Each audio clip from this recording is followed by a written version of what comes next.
Allbirds sent me a pair of their all-wool shoes. I put them on. They were so white and breathable and comfortable. They didn't have any fancy logos on them. They just felt good on my feet, and they were nice. They looked good, and they felt good. Do you know why? Because the most comfortable shoes in the world are made of all wool. Even Time Magazine said that. And they've got a couple styles. They've got the Wool Runner, which is your go-to lace-up shoe for everywhere you go. It's flexible, supportive, and so light. They take you seamlessly through your entire day, whether you're at work or you're playing at night. And they also have the Wool Lounger. It's breathable, lightweight slip-on shoe that's perfect whether I'm traveling on a red-eye across the country or going to see a basketball game. The comfort, style, and sustainability do not have to be mutually exclusive. Allbirds is dedicated to making stylish, comfortable footwear that uses premium natural materials designed for life's everyday adventures. Allbirds textile is made from superfine New Zealand merino wool, using fibers that are 20% the diameter of a human hair. So unlike the wool you may be used to, Allbirds' breathable fabric regulates temperature and moisture without any itch. The holidays are right around the corner. You should consider Allbirds for a gift for someone on your list, or better yet, yourself. They're available in a variety of colors and styles. Pick the perfect pair at allbirds.com. Want an easy way to see if you could save money on car insurance? Geico gives you 3. Call 1-800-947-AUTO. Go online to geico.com or stop by the Geico office nearest you. 3 ways you could save 15% or more. And now, Jalen and Jacoby on ESPN Radio. When I pop the trunk, head to death. Y'all pop the trunk, I pop the hood. Now act stupid, I'll pop the trunk. Now give me your boom. He is Jalen Rose. What up, Doc? I'm David Jacoby. And on the cool check-in. And we center stage on the mic. And we're putting it on wax. And we're Jalen Jacoby on ESPN Radio. What do we do? We get the people what they want. Yes! I love the energy today, Friday, heading into a 3-day weekend. The NBA Finals are set. The Cavaliers took an extra game to rid themselves of the Celtics and officially stamp their ticket to the NBA Finals. Last night, there's a lot of talk about Michael Jordan and LeBron James. LeBron James surpassed Michael Jordan in playoff points. Took him more games, but less shots. What do you make of all this swirling about is Michael Jordan and LeBron James? And is LeBron James better than Michael Jordan and blah, blah, blah? There's so many people can't see the forest for the trees. Before you start comparing LeBron James and saying, is he the greatest of all time? Did he surpass Michael Jordan? Can you start paying attention? There are other people out there, like Bill Russell with 11 championships in 13 years. Yeah. Kareem Abdul-Jabbar with 6 championships, 6 MVPs, a trademark skyhook. Yeah. We ain't going to even talk about the fact he won 3 in college and 4 in high school. People just underestimate that. And Irvin Magic Johnson, who has 5 championships, including jumping center as a rookie, leading his squad. Oh, by the way, it just won a championship the year prior in college. Okay, that's a Mount Rushmore for everybody, along with Michael Air Jeffrey Jordan. So before we start leaping LeBron past people, there's still some other people in the conversation. You could talk about Kobe. You could talk about Tim Duncan. Mm-hmm. You know, Larry Bird is in the mix. So while I appreciate the conversation and I know it's the flavor of the moment, LeBron James is doing a terrific job of making us compare him to these immortals because he's putting himself in that class. But no MJ, not yet. It is interesting. If you remember last year, the talk wasn't, is Michael Jordan better than LeBron James? It was, is this Warriors team the greatest team that has ever been assembled? Do you remember when we were doing that? And now this year it's, is LeBron James better than Michael Jordan? It just seems like we as the sports media need to kind of have this greatest ever conversation every year around this time. This was interesting, though. In the postgame, LeBron, with his hat real low, his boys around him, was asked about the MJ comparisons, and here's what he had to say. I did pretty much everything that MJ did when I was a kid. I shot fadeaways before I should have. I wore a leg sleeve on my leg and folded it down so you saw the red part. For no reason. I wore black and red shoes with white socks. I wore short shorts so you could see my undershorts underneath. I didn't go bald like Mike, but I'm getting there. But I'm getting there. But it'll be post-career, though. This is the first time I've ever heard LeBron James on wax talk about his hair. You know he is happy. You know he's happy when he's making jokes at his own expense about his hair. Here's my question for you, though, Jalen Rose. I think he's lying. You think he's going to hang on to the hair until post-career? Hold on to your hair. You got to hold on. There was a time where he was fighting and trying to figure it out. He had the regular headband, then he had the double down-size headband, then he took off the headband and he got something done to the top and he touched up the line and then he kind of covered up the pork chop at the top. It looks a lot different at the beginning of the commercial than it does at the end of a basketball game. Let's just say that. But I've been waiting for the offseason when he finally just decides to shave it. It's going to happen eventually. I've been waiting for that to happen so we can stop looking at it, questioning it, wondering what that line is back here. But now he's saying it's going to be post-career. He's got like another 10 years in the league. I'm not kidding. Literally 10 years, maybe 6, maybe 7. Are we really going to just watch this slowly deplete for the next 7 years? It's almost like the Clyde Drexler theory, or being a retired player that's not an all-time great. Hey, LeBron, you don't get to pick and choose when you go bald, sir. It may just happen for you, and it looks like it's working on it. There's one thing that LeBron failed to mention that he did basically before every basketball game. What's that? The powder toss. Oh, wait, that was Jordan's. Absolutely. I'm so surprised that he omitted that. That's a major thing, and somebody in the room didn't remind him. I also love that he pointed out he couldn't rock with the hoop earring. He was just like, that's not mine. Do you think he's going to leave the NBA to play minor league baseball poorly for 3 years? No. No, I don't think. Do you don't think him and Tebow are going to match up, play on the same team? No. So, of course, we're going to turn our attention towards the NBA Finals. We have 6 days until Game 1. What I love about this long break is that it has this buildup. It feels like a prize fight. It feels like a Super Bowl. We've got all this time just to dissect and talk about storylines, little sniping back and forth between the coaches. We're already into it when Ty Lue said that the Celtics were harder to defend than the Warriors. And Mike Brown's response was, that's cute. What do you think about this? I think you should have cued Russell Westbrook when you said that. That's cute, man. It's cute. It's cute. It's cute. It's cute is such a dismissive thing. I love calling things cute because it's very passive aggressive. It's like, oh yeah, that's cute that he thinks that. Guess what? We'll find out on Thursday just how hard the Golden State Warriors are to cover. But let's turn our attention to the Celtics. They were just dismissed in 5 games. Isaiah Thomas was out. They didn't put up too much competition outside of a couple games. What do you think happens next for this franchise? A couple of things took place with them winning Game 3 that were really important to their season that I want to make sure that I put on wax. When you get swept, you lose on the road, which means 2 things don't happen. You don't actually get a chance to say bye to your fans, and they don't get a chance to acknowledge you, give you a standing ovation, pats on the back, handshakes, cheers for being a number 1 seed that no one anticipated was going to happen. Yep. 2, you get a chance to play and be around Isaiah Thomas, who's dealing with an injury, versus losing the final game on the road, and you all may not be in the same place at the same time again for a series of months. So here's what's next for the Boston franchise. Got to trade the number 1 pick. Got to trade the number 1 pick. It has to happen, right? Yeah. Obviously, if you are a general manager, you don't just decide to trade the number 1 pick. You trade the number 1 pick if you get a deal that you think gives you enough value back. But something tells me that Danny Ainge will be exploring all options to look at some sort of deal like that. I mean, why would you draft Fultz first and just continue this sort of like young core building thing when you clearly have some work to do before you can contest the Cavaliers?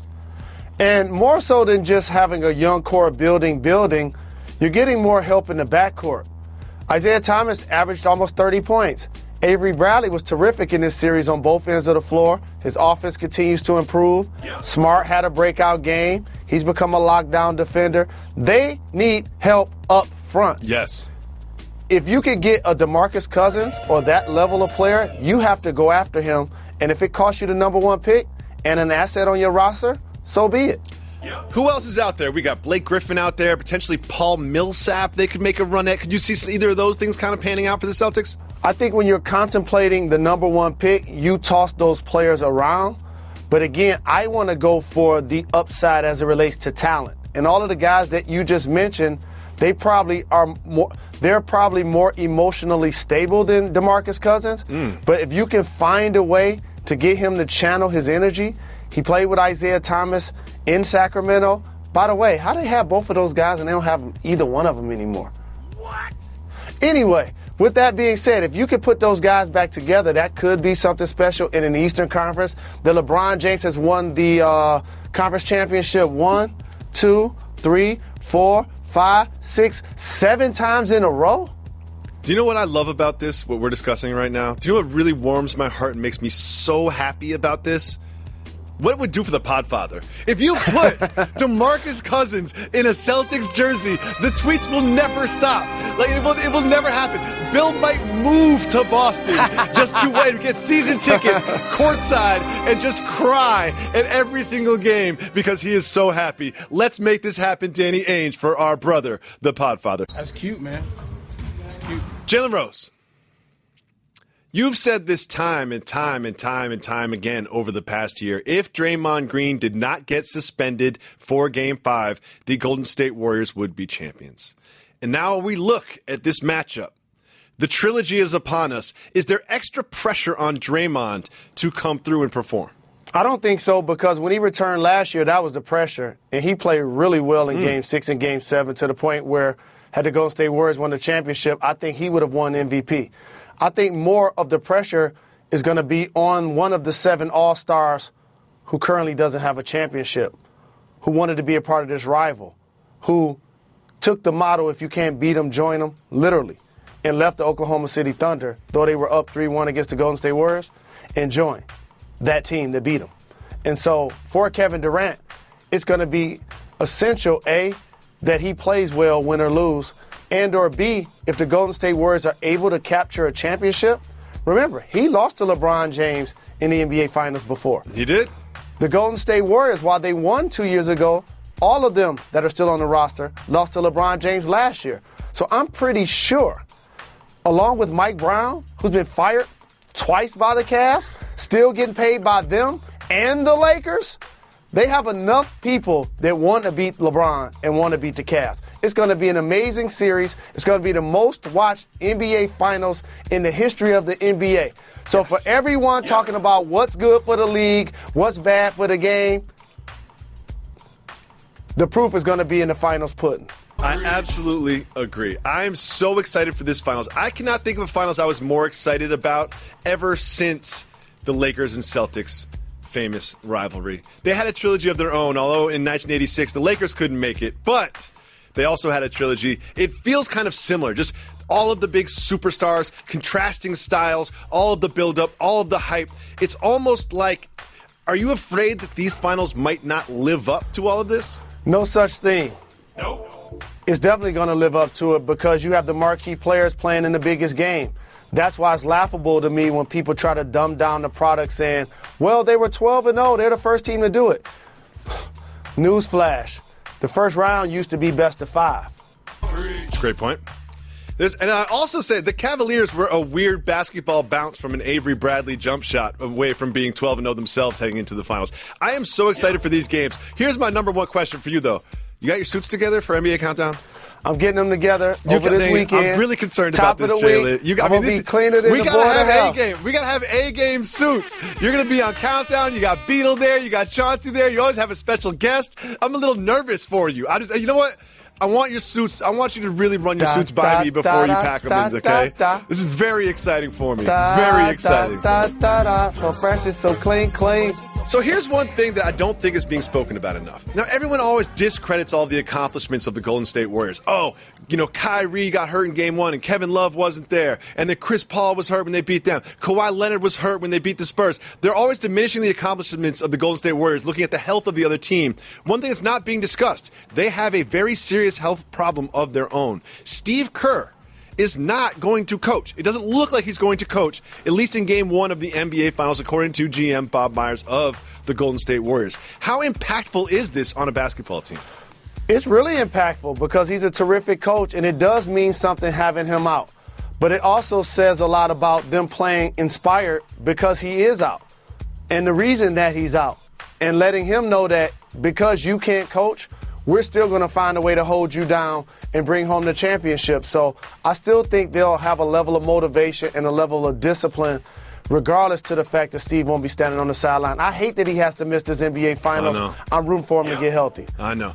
So take me behind the curtain a little bit. What are the decisions that an in-game coach makes outside of the strategy that they do before the game? Rotations, lineups, substitutions. Take me behind the curtain, Mr. Rose. First off, with 4 guys, it ain't no decisions. They're going to be out there. Obviously, talking about Steph, Clay, You 4 Draymond, guys and Durant. get out there. Yeah, y'all be out there for 42 minutes, 43 minutes, whatever it is. Plenty of time to rest. Now, let me see. Is Tristan out there? Okay, JaVale. Okay, Zaza. Iguodala out there? Maybe throw him on Channing Frye. You know what's going on with Shumpert? Who's the other guy they have in the lineup for the Cleveland Cavaliers? Is LeBron playing 4? Is Love playing 5? Those are the decisions that really going to go into it. But ultimately, baseline out of bounds, sideline out of bounds, out of timeout plays, late game situations, who gets the last shot, who gets the opportunity to create the play for themselves and for teammates. And also, are you going to ride that hot hand? Because usually when you have 4 guys, in particular, the Splash Brothers and KD, that could probably make 6 or 7 threes easily in a game, you got to figure out a way. Am I going to feature that player, or am I going to continue to run our pace and space motion? So one thing about the Warriors that is unique is they have this center position. They've got Zaza and JaVale McGee. You know, they're okay, but they also, at the end of games, they go to a smaller lineup. How much do you think we will see them playing a true center in the NBA Finals? When Tristan Thompson's in the game, and if he's getting points like he was in the previous series, more importantly, if he's getting rebounds, you got to have a big body on him. And especially if he's making free throws. If you're able to block him out, then JaVale McGee doesn't have to play as many minutes. Zaza doesn't have to play as many minutes. The bottom line is you do what you do. And they call it the depth lineup for a reason. That means Draymond's at the 5. He has the ability to guard 4s. He has the ability to guard 5s at 6'7", yet lead the team in rebounds and assists. That's what makes the depth lineup. Now, instead of having Harrison Barnes, you have Kevin Durant. So the person that I'm watching and the matchup in particular that I'm paying closest attention to is what happens with Kevin Love. He's been terrific this playoff. To the point where last year he was basically an outcast. He got benched. He was an afterthought. And now he's playing like a legitimate all-star, giving them points, giving them rebounds, giving them great outlet passes and assists. If he can play anywhere remotely the way he played against the Boston Celtics, the Cleveland Cavaliers will win. Oh, I like this. I like this, Jalen Rose, because you know I got the Cavs winning. But I'm not sure that's going to happen. That's why I'm taking the Golden State Warriors in 6.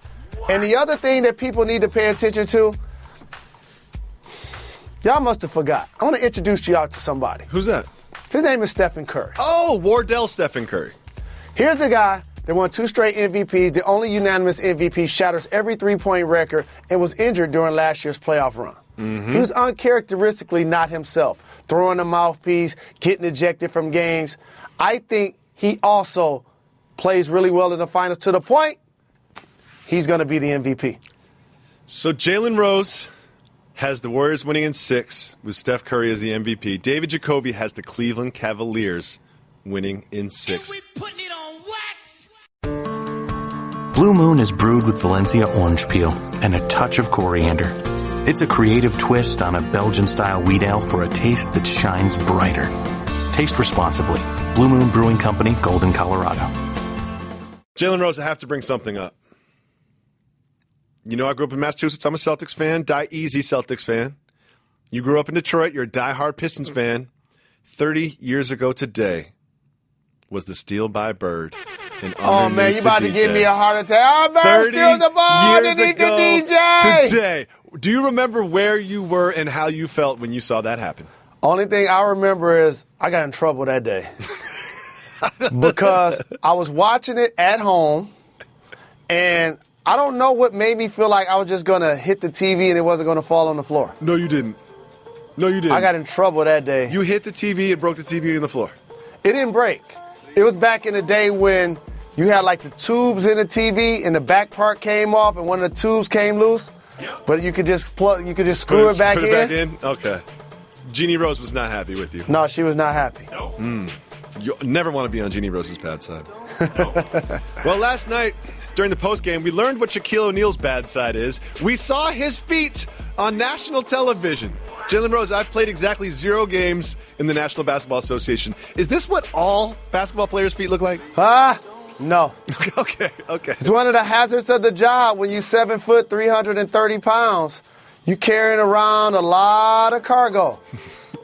Especially when you're running, you're jumping, you're dunking, you're playing for almost 2 decades. It's one of those things like when you see NFL players and it's unfortunate that they have head injuries or stingers, it comes with the job. It's almost the same thing for Shaquille O'Neal. My question is, man, is he getting anybody to rub or kiss those feet? I doubt it. I really doubt it. I like the fact that his big toe looked like it didn't want to be on camera. The big toe was hiding. The big toe was like, what are you doing? What are you doing, Shaq? Don't put me on camera. I thought that was like, could have been like an alien movie or something. Just show his feet. Each toenail was like rock candy. What is happening? I just feel like you could go somewhere and just look, go to a professional and be like, I'll tip you $300 on top of whatever you're charging me, but just please take care of these. But one thing I do want to respect, I like that he kind of just put his faults on wax, put them on air. You know, it's just like, this is me. This is me in all my glory with all my warts, literal warts. And I know he's currently in a relationship, so it'll be interesting to see if it's like, hey, baby, I love you. We can walk down the aisle, but I ain't touching those feet. No. Congratulations, Shaq. Another thing we learned, you remember Rashad McCants? I do. Well, he's in the news. You know why he's in the news? Because he was the person that talked about North Carolina and their academic scandal that was going on for 20 years. And you know what? They still didn't get punished. As a matter of fact, they won a championship since then. Investigation's still pending, I believe. Rashad McCants is like, I told you 20 years ago what was happening. What are you guys investigating? Well, here's what he had to say. He thinks that his NBA career was submarined by a Kardashian. He's saying that without that situation in play, I'm a $60 to $70 million player easily. As we head into these NBA finals, you know I had the Cleveland Cavaliers winning. I've had them winning since last year. Should we be concerned about a Kardashian curse? You should always be concerned about a Kardashian curse. Here's why. I want to paint the picture. Okay. Right now. Y'all ready for this? Okay, get your Bob Ross on. I already see it. NBA Finals. Game 3 or 4 in Cleveland. No. Or Game 6 in Cleveland. Chloe, Kim, and the whole family with LeBron jerseys and Tristan jerseys and really doing it big. And then Steph Curry between the leg, behind the back. Oh, we closing this thing out on the road. Warriors in 6. Not gonna be able to do it. You just made me really sad. I just want you to know that. Do you know what? Do you know what's the 30-year anniversary of the Steal by Bird underneath the DJ? Did I bring that up? Did I bring that up yet? Yeah. No? How's that TV? Sorry, I had to. Jalen, hold on a second. We have some statue news. Whenever we have statue news, we go to the leading statue analyst, not just at ESPN, but in the world, my brother and co-host, Jalen Anthony Rose. Jalen Rose, we have some statue news. The Cleveland Indians are going to unveil a Frank Robinson statue at Heritage Park. Frank Robinson became the first African-American manager in Major League history on April 8th in 1975. As a player-manager for the Indians, he served 2 years in that capacity and went on to become the tribe's manager in 1977. So here's my question. Can the same franchise that decided to erect a statue celebrating breaking racial barriers have a blatantly racist character on their uniforms? It's a unique dichotomy. And while you were telling me the story, that's the first thing I thought about. And the answer to the question is yes, because they're doing it. I guess the answer is yes. I suppose you are correct. It's well-deserved. It was awesome to see their run to the World Series last year. Everybody, except LeBron, was rooting for them to win. You know they wanted to be the toast of the town.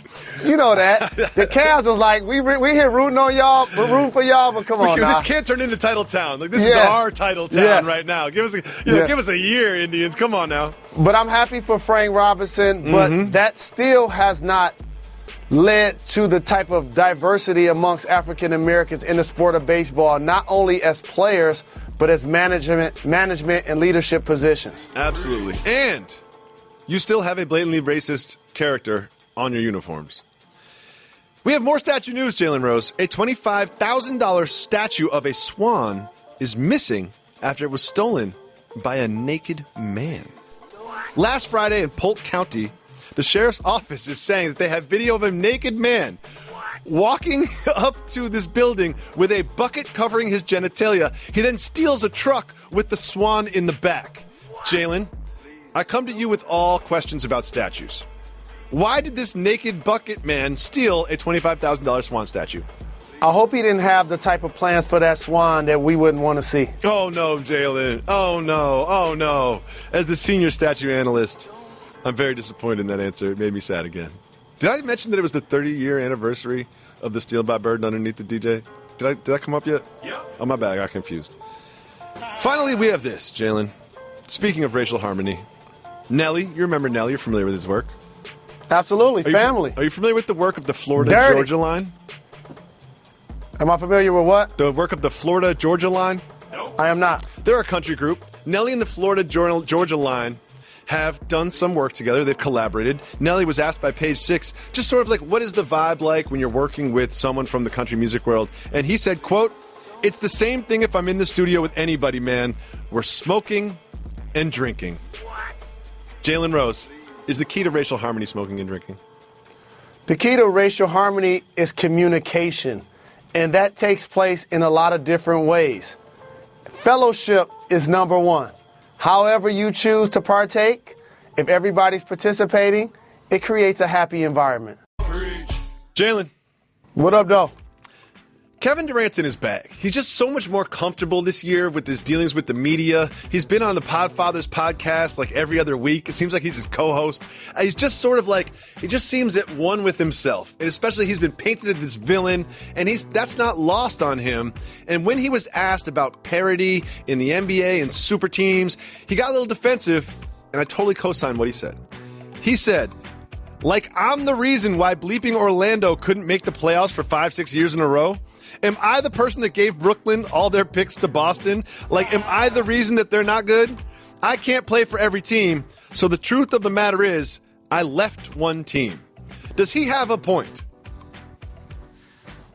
He has a point by the way he framed it, and I like actually what he did. You notice he referenced the Eastern Conference teams that LeBron has dominated 7 straight years. Mm-hmm. That's truly where he went, basically saying LeBron is dominating a conference that general managers and teams are making poor decisions, and it just so happens that he is one of the greatest players of all time.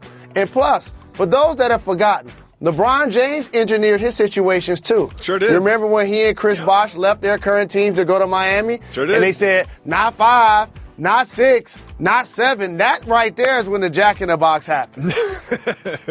That's when it took place. And then when he left Miami, he penned a letter, left Wiggins out. Like, yo, I want to run with Kyrie. Kevin Love's going to be in tow. And all of a sudden, an all-star from Minnesota joins 2 all-stars with the Cavs. Now they have 3 to go in the finals versus the Golden State Warriors, who have 4. I just love Kevin Durant. He's just like, look, I'm an adult. I was a free agent. I decided to go to the Bay Area because I wanted to live there. Guess what? I want to play with Steph Curry. I want to play for Steve Kerr. I want to play with Draymond Green and Klay Thompson. This is my best decision, so I made it. So don't talk to me about parity across the league. I am one human being that switched from one team to another. I did not engineer this tanking. I didn't make all of these bad teams bad. Let me live. I think he's got a really good point. Yep. And here's what he added to it. I'm just at peace with myself. I'm at peace with myself as a basketball player. Most importantly, I think this move and the criticism that comes with this move has made me zero in on what's the most important thing, and that's just playing basketball. What does that tell you? People come into your life for 4 reasons: to add, subtract, multiply, or divide. Choose wisely. He's basically saying that I love basketball. I want to be one of the greatest of all time. I even want to win multiple championships. This is why I came to Golden State. But I'm not going to allow the world to define me as only the success I have on the basketball floor. And that just really sounds like maturity to me. And he said, when you listen to the nonsense, you really start to let it take control of your thoughts. It seems like he had some trouble originally this last summer when he made the decision. He was painted as a villain. There's rumors that he was sort of like locked up in his house for a while. And it just seems like he's really blossomed over the past year as a man while he's been in the Golden State Warriors locker room. Am I reading too much into this? You're not reading too much into it. You got to understand, like, he left Texas after his freshman year. You come into the league, you drafted by Seattle, you played there, the team moves to Oklahoma City, Russell Westbrook blossoms, you have 2 All-NBA performers, you have James Harden, and all of a sudden you're playing in the NBA Finals versus the Miami Heat. They have terrific amount of success. And when you talk about super teams, imagine if they'd have found a way to keep James Harden. See, they were trying to nickel and dime him, and then they chose basically Serge Ibaka's salary over his. So he was in a position to see how this works. And again, was I disappointed that he left OKC? Yes. But for my personal selfish reasons. You know why? Because when I have the remote control in my hand and I'm watching League Pass, I like to see teams that have 1 or at least 2 All-Stars on them. When you have 4 on one team and 3 on the other, that means I can't get what I personally want for selfish reasons. Well, something tells me that when Kevin Durant made the decision to go to Golden State Warriors, he was not considering what Jalen Rose is thinking when he's on League Pass late at night. But maybe he was. Who knows? Who knows, Jalen? Who knows? TMZ had Kevin Durant's former running mate, Russell Westbrook, out in the streets, and they asked him this simple question: are you ready for the romper movement? Even Russell Westbrook will not wear a romper. Are you worried that this is not going to be the summer of the male romper? I am so happy. Because had Russell Westbrook decided to wear a romper, there may be people out here that take that as now it's my license to do it. Let's stop this movement immediately. How do you go to the bathroom? You get naked? Ooh, I never really considered that. I would go under. I would just go under. That's what I would do. I'm pulling the shorts up. I'm getting a romper. Can we bet on the finals and the loser has to wear a romper during one show on Jalen Jacoby? I'm not wearing a romper. You're not confident in the Warriors then, I suppose. I'm confident in the Cavs. I'm confident. You know what? I'm confident in my own abilities. You know what? I'm secure. I'll wear a romper. I'll wear a floral romper like Cam Newton did to Coachella. You know what I'm confident in? Not making bets that I don't want to pay. I'm not doing a cinnamon challenge. I'm not doing a romper. It is not going down. Now, after famously telling Danny Ainge that he would not work out for the Celtics, Lonzo Ball may work out for the 76ers. What does that tell you? He may work out, that he doesn't necessarily think that he will. Okay, I'll take it. We also have this news. Giannis Antetokounmpo, you remember him? Greek freak. He has a brother, I also can't pronounce his first name, Thanasis Antetokounmpo, who's in the Knicks system, never really broke through and made the official squad. But he's got a younger brother. He's about 15 or 16 years old, 6'5", with a 7'2" wingspan. That's a higher height to wingspan ratio than any other player in the NBA. Are we going to see the Antetokounmpo brothers in the NBA? I know one thing, when he walks, his knuckles dragging on the ground. The Clippers also heard Zach Lowe's report that there are rumblings that Chris Paul is interested in San Antonio, and San Antonio is also interested in them. San Antonio does not have a lot of cap space. They would have to do a lot of maneuvering to fit someone like Chris Paul in their roster. Should the Clippers be concerned about Chris Paul playing for another team? Can I give everybody some broken news? Yes. When you see Chris Paul leaving Soul Cycle in Los Angeles with Jay-Z, that's a lifestyle. He did everything that day except sign the contract. He's not going anywhere. Oh. I like Soul Cycle. I also like Jay-Z. But Hov got a $100 million house. Where? I think it's a $120 million house he's trying to buy in Beverly Hills, I believe. Where is it not located? San Antonio. Chris Paul has set up a lifestyle with his family, a cocoon within the team. He's the anchor of the Clippers. He's the straw that stirs the drink. He's the voice, along with Doc Rivers. He's not going to uproot his family and leave $40 million on the table to leave Los Angeles to go to San Antonio. It ain't happening. I know I threw it out there. It's good for a conversation piece, but he'll buy a ring with that $40 million. Great point. Finally, I just want to bring this to your attention. Your former teammate Mahmoud Abdul-Rauf was out on the playground just making people look like fools. Are you ready for Mahmoud Abdul-Rauf in the Big Three? I am. He can go. He unceremoniously left the NBA, went overseas and played a really long time. And here's why I know that he's going to continue to be a productive player in the Big Three. He has one thing that a lot of people don't. Discipline. And he takes care of his body. He doesn't party. He doesn't drink. He doesn't smoke. He still trains. He still got his handle between the legs, behind the back. The pump fake. I absolutely look forward to him doing work in the Big Three this summer. Are you suggesting that some of the athletes in the Big Three are not in tip-top shape? What? There's a reason why you're retired. You're working yourself back into shape. But I don't anticipate a player that's not in his prime to be in better shape than he was 10 years ago. Blue Moon is brewed with Valencia orange peel and a touch of coriander. It's a creative twist on a Belgian-style wheat ale for a taste that shines brighter. Taste responsibly. Blue Moon Brewing Company, Golden, Colorado. What we do is I present a headline, a news story that's being discussed, and you decide whether it's worth discussing, and you tell me to hit the brakes, or if we should just keep it moving. We be moving, you know we keep it moving. You ready, Mr. Rose? Let's get it. The Golden State Warriors are opened as heavy favorites in the NBA Finals. Hit the brakes. Again, this will be the most watched NBA Finals in the history of the league. Mm-hmm. It's going to feature 1, 2, 3, 4, 5, 6, 7 current All-Stars, 3 former MVPs that are still playing at an all-NBA level in LeBron James, Kevin Durant, as well as Steph Curry, 2 other players on both teams in Klay Thompson, Draymond Green, Kyrie Irving, and Kevin Love, who've had terrific seasons in their own right, all on the same floor at the same time. And when you talk betting line, all that is weighing who's putting more money down on one situation. Yeah, it doesn't necessarily determine who's the better basketball team. Yes, I think the starting betting line is basically the people in Vegas who know these things guessing how their customers are going to act. And one thing I found interesting is the Warriors are, I think it's like a minus 22 plus 200. So I don't really speak that language, but if you put it through a converter to percent chance, Vegas is essentially saying that the Cavaliers have a 31% chance of winning the finals. Do you think that is too small? I do think it's too small. I think it should be 55 to 45. It's going to be that close. Mm-hmm. And here's the thing about betting lines.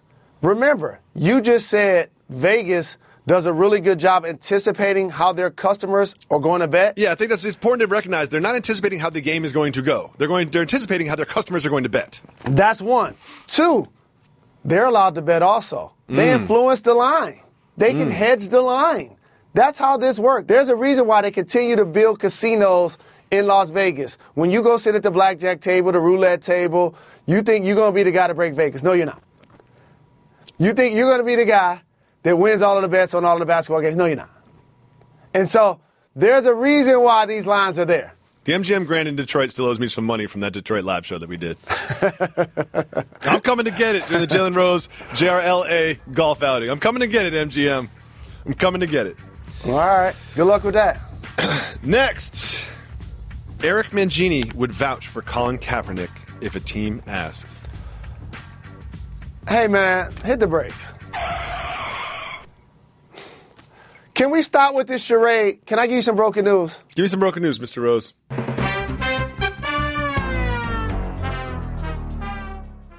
Will the Seattle Seahawks just go on and make it official? It's going to happen.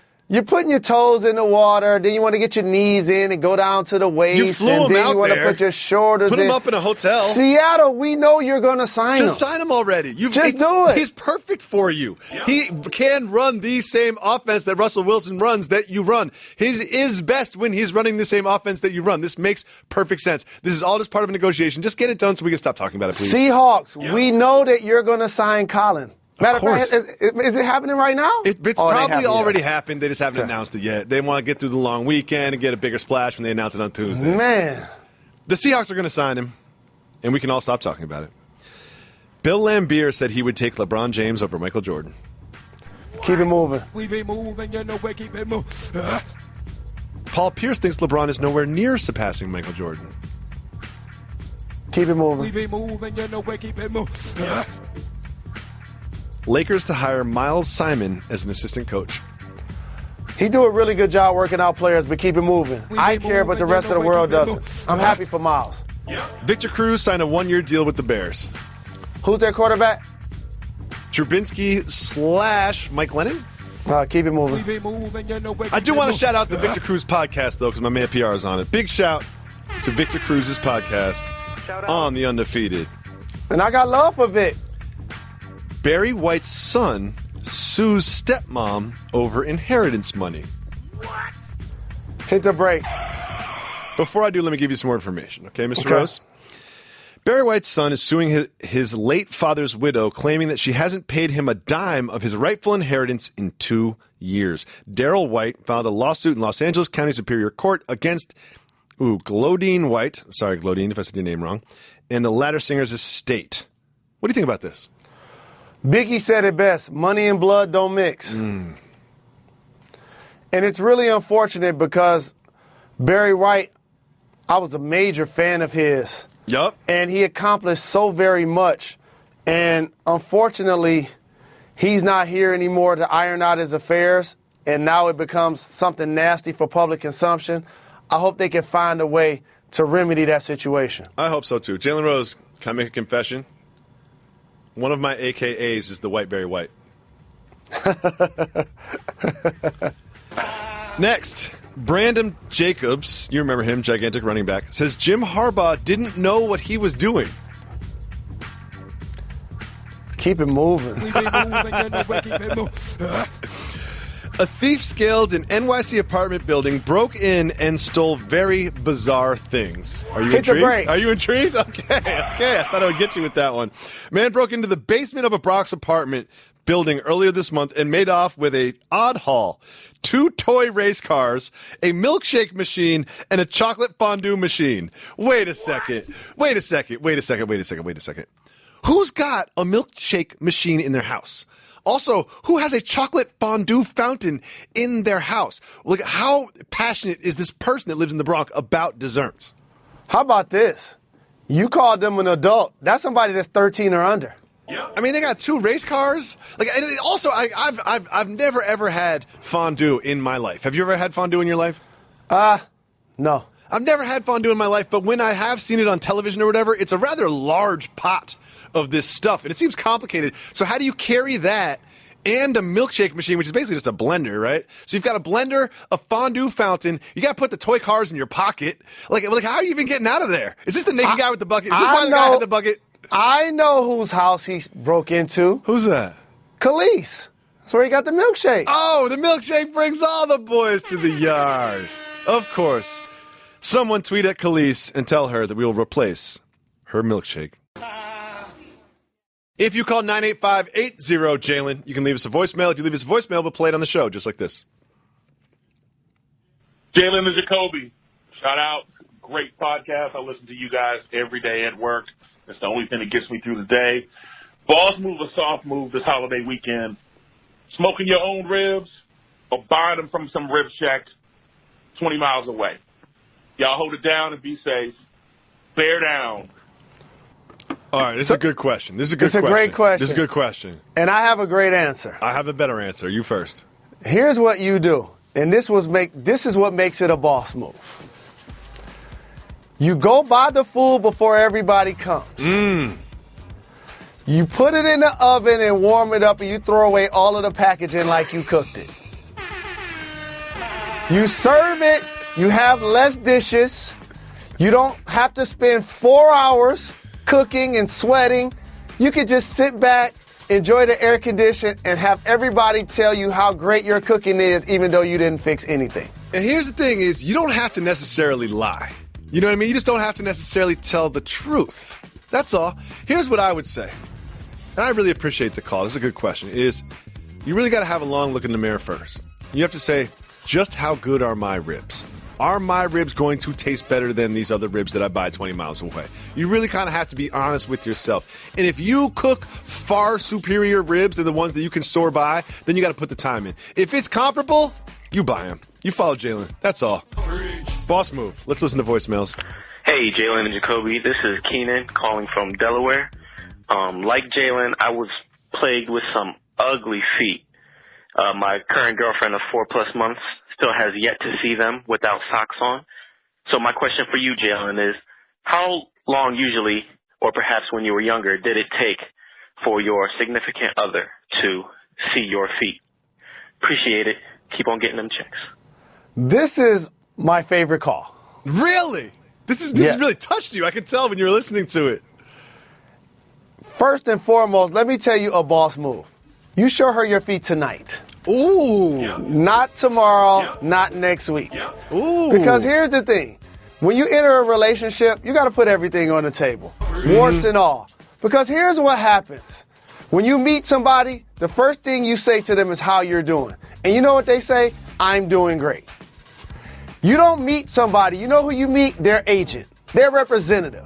And then when you get to know them, you start to find out about their warts. And guess what? We all have them. We all have strengths and weaknesses. Put it on out there on the table and just own it. It's 4.5 months is right around that time in a relationship. I don't know how much time that you two have been spending together, Keenan, but 4.5 months is right about that like sink or swim period where you can be vulnerable, you can be a warts and all type of person, and also weaknesses and vulnerability is oddly attractive. It can strengthen a bond when your significant other sees your weaknesses and you let them in a little bit instead of trying to keep everything to yourself. So those proverbial socks, brother, take them off. Yep. Unless they're really bad. Then get them taken care of and then take them off. Let's listen to the next voicemail. Now, if they look like Shaq's feet, keep them on. Keep them on. Yeah. Get them permanently affixed to your ankles. Wait till she say I do, then sure. Maybe not. Maybe another 10 years. Let's listen to the next voicemail. What up, though, Jalen and Jacoby? My name is Leanne. I'm from Indiana, and I'm currently taking a road trip from Florida to Seattle all by myself. My loving boyfriend turned me on to the podcast, and I absolutely love it, and I've been listening to it the whole way. Shout out to him. He's in Japan for work. I love you, Riley. My question is non-sports related. Is it a soft move or a boss move to fart in front of your significant other? Thanks, fellas. Keep giving the people what they want. Thank you for the call. Appreciate the love. Shout out to Naptown. Shout out. Best of luck on your travels. Shout to Japan, too. And I appreciate how you shouted out your significant other. That's love. I hope he's doing well in Jamaica. Japan, different. Japan. Slightly different. Here's my answer to that question. It doesn't matter if it's a family member, if it's your kids, if it's your really good friend. Unless it's David Jacoby, you shouldn't just flat out fart in the room.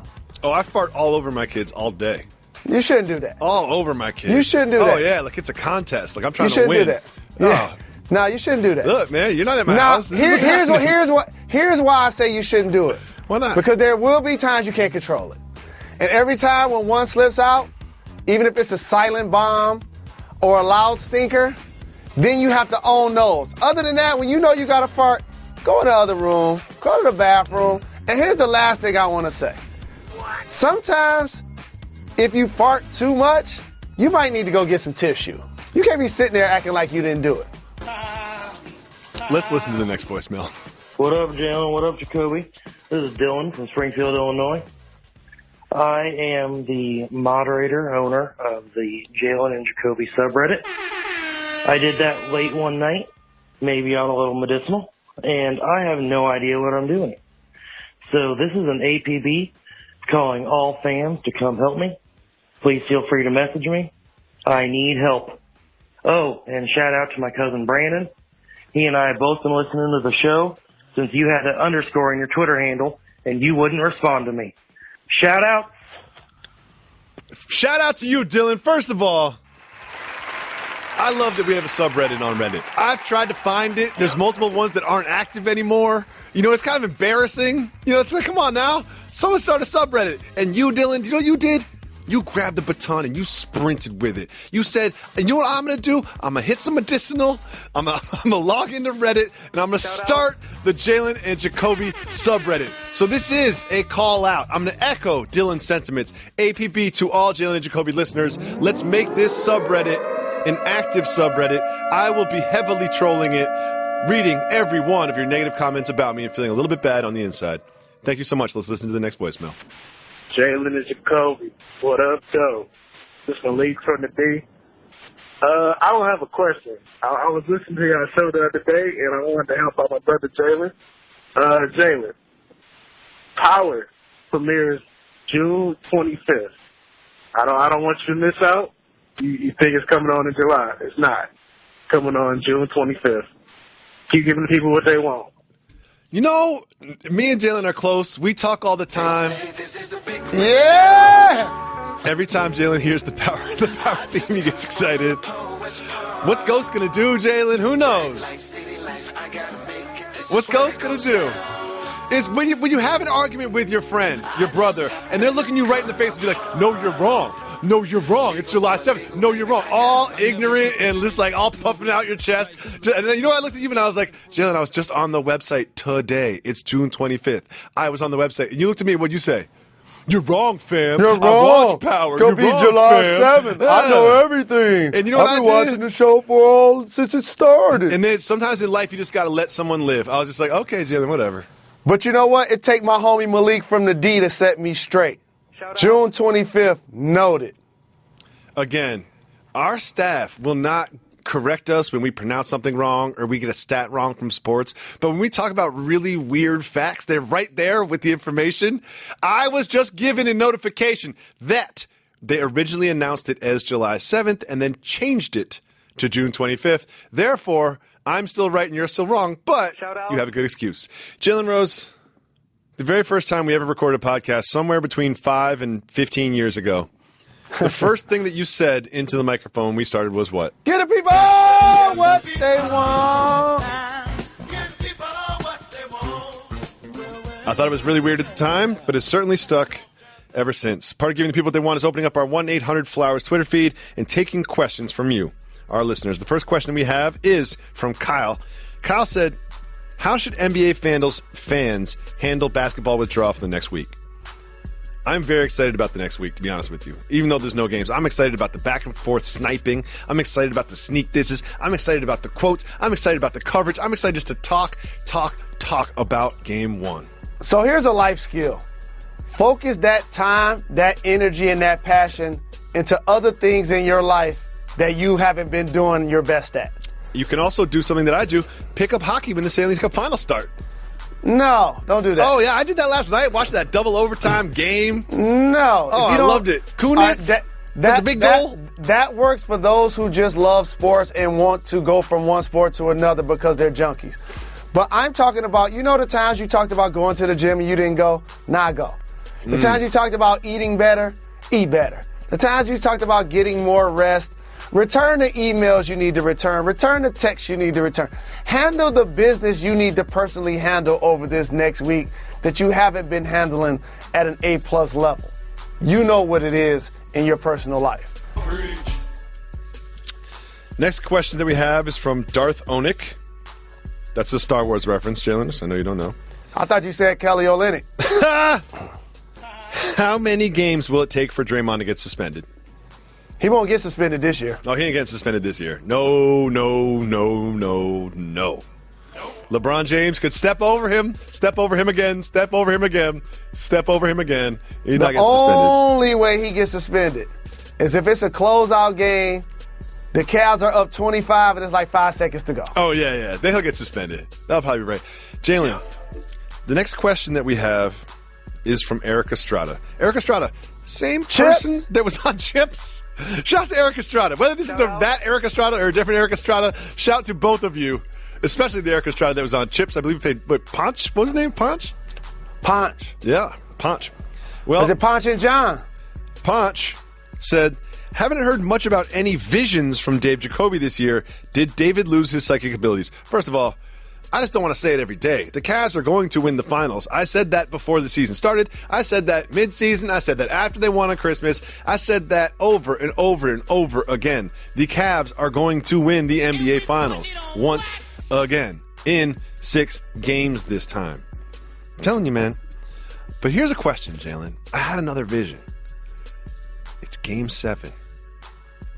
Before the game, out from the tunnel walks Steve Kerr to take back his seat as the head coach of the Golden State Warriors. Could you see that happening? No. Yeah, me neither. Okay, let's move on. No.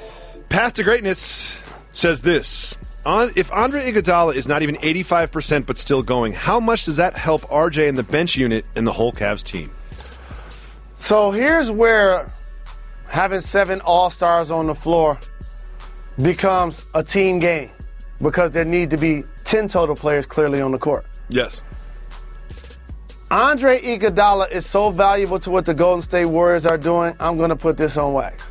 If he can't play consistently throughout this series at a high level, they likely won't win the championship. Part of the Cavs' success, especially late in the series, was basically just leaving Harrison Barnes alone. They're just basically like, hey, Harrison Barnes is going to beat us, then Harrison Barnes is going to beat us, but Harrison Barnes is not going to beat us. I saw this number. I'm not sure if it is still true, but I believe Andre Iguodala is shooting 11% from 3 in the playoffs. If Andre Iguodala continues to be on the floor as much as they need him to be on the floor for defensive reasons, he could be the guy that they leave alone like they left alone Harrison Barnes last year, and he could find himself wide open having to knock down jumpers with the NBA Finals in the balance. What do you think happens in that scenario? Well, he's also the guy a couple of years ago was inserted into the lineup as a starter for the first time in 10 years against LeBron James and won final MVP. Same guy. Sounds like you picked the Warriors and sounds like I picked the Cavs. That's what it sounds like to me. Yeah. Next, this is from the Cerebral Assassin, whose handle is _Kobe_Jordan. This person is an NBA fan. How much impact did The Godfather have on LeBron getting back on track since Game 3? And will he watch it more playing against the Warriors?